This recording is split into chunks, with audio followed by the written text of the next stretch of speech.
Assalamualaikum warahmatullahi wabarakatuh.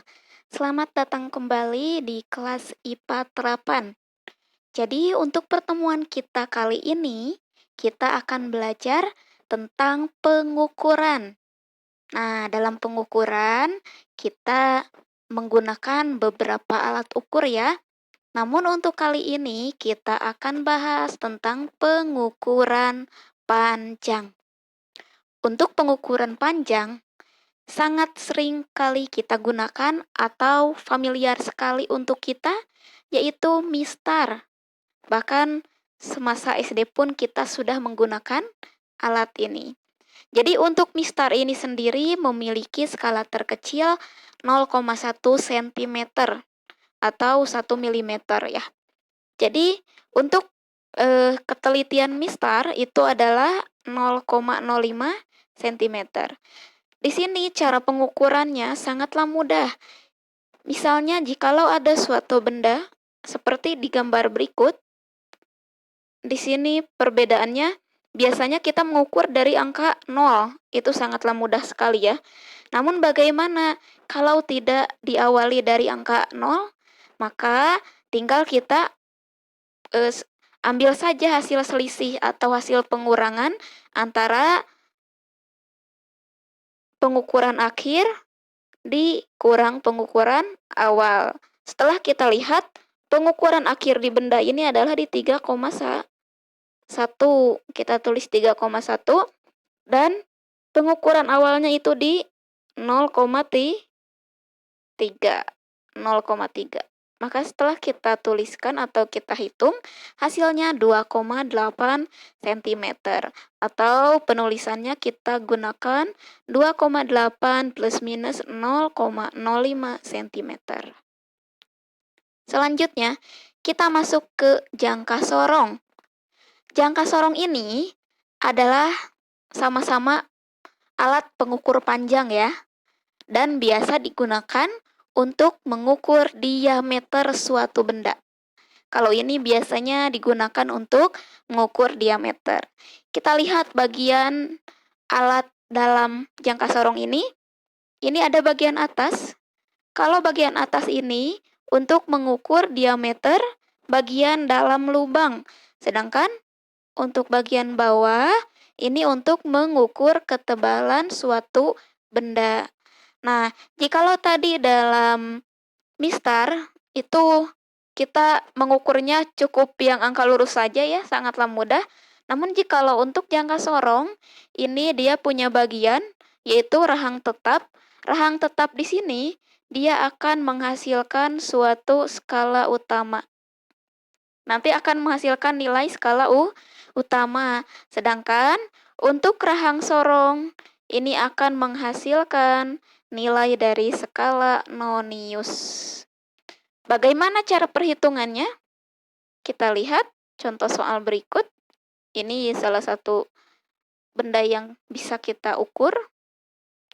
Nah, di sini ada contohnya. Kita misalnya mengukur benda tadi, setelah kita lihat hasilnya kalau diperbesar seperti gambar berikut. Ingat, kita memiliki skala utama dan skala nonius. Rumus untuk perhitungannya adalah hasil sama dengan skala utama ditambah skala nonius yang telah dikalikan dengan 0,01 cm. Nah, untuk skala nonius ini, kita lihat bagaimana cara mengambilnya atau melihat hasilnya, begitupun untuk skala utama. Jadi untuk skala utama, kita lihatnya dari barisan yang besar atau di sini. Ya, kita lihat ke sini. Nah, dari sini kita ambilnya seperti apa, Bu? Jadi, ambilnya itu angka sebelum angka 0, yang paling bawah. Angka 0 bawah kan yang ini. Berarti untuk skala utamanya hanya sampai yang sebelum angka 0, yaitu di 3,1 atau 3,10. Sedangkan kita coba hapus ya. Nah, ini skala utamanya ya tadi ya, yang sebelum angka 0, yaitu di 3,1. Selanjutnya untuk skala nonius itu dilihat adalah bagian bawah dan yang berimpit dengan skala utama atau yang tegak lurus. Setelah kita lihat ternyata ini yang tegak lurus.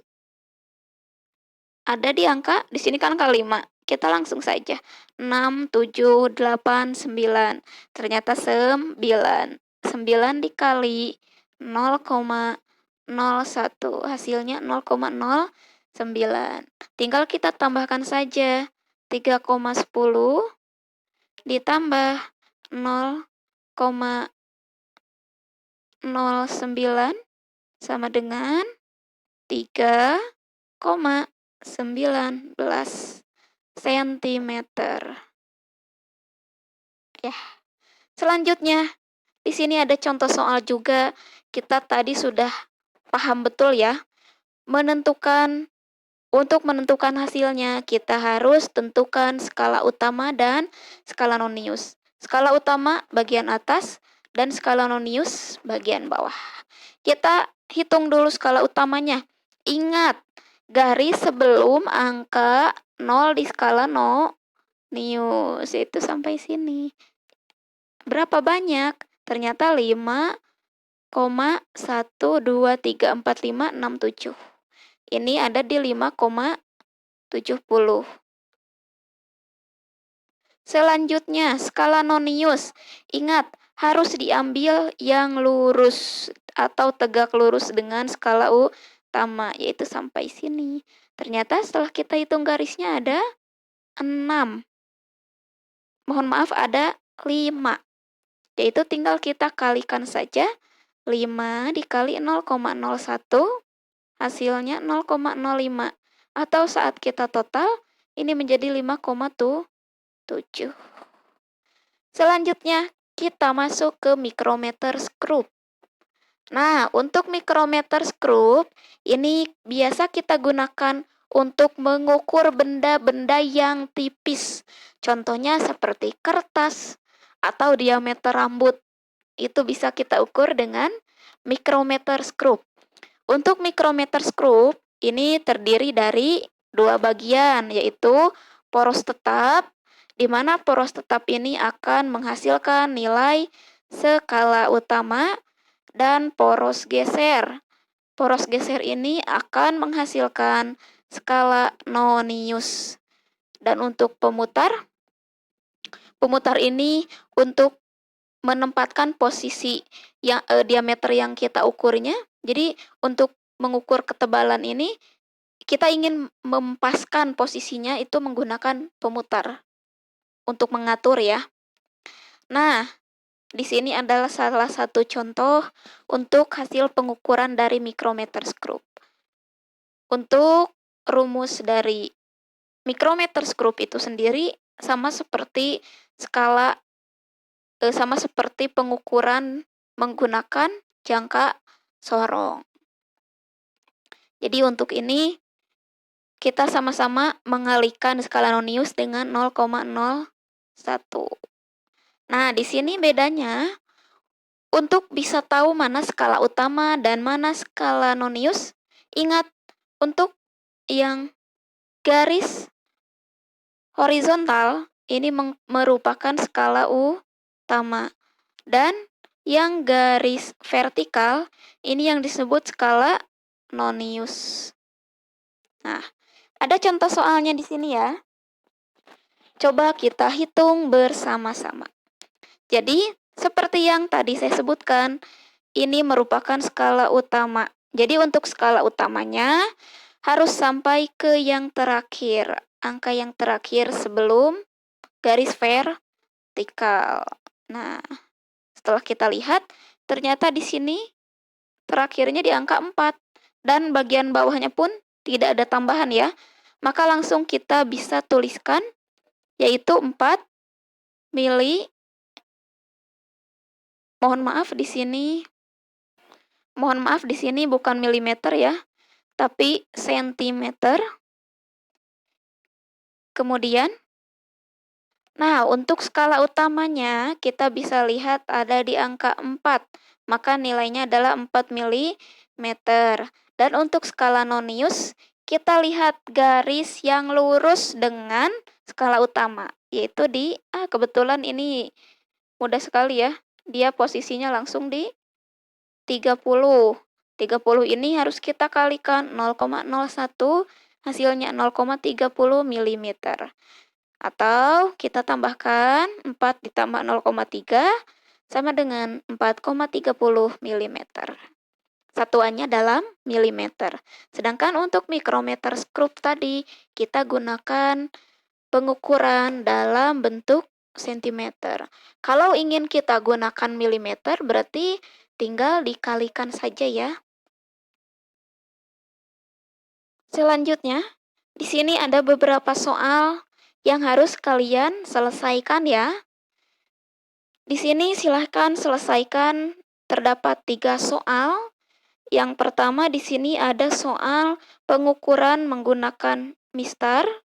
Bisa kalian pause dan kerjakan. Kemudian soal yang kedua, ada pengukuran menggunakan jangka sorong. Ya, silahkan kalian juga bisa kerjakan. Dan untuk yang nomor 3, di sini pengukuran menggunakan mikrometer skrup. Ya, kalian harus bisa mengerjakan soal-soalnya. Silahkan untuk bisa dikerjakan tugas 2-nya. Terima kasih atas kehadirannya di kelas KBMD hari ini. Selamat beraktivitas kembali. Wassalamualaikum warahmatullahi wabarakatuh.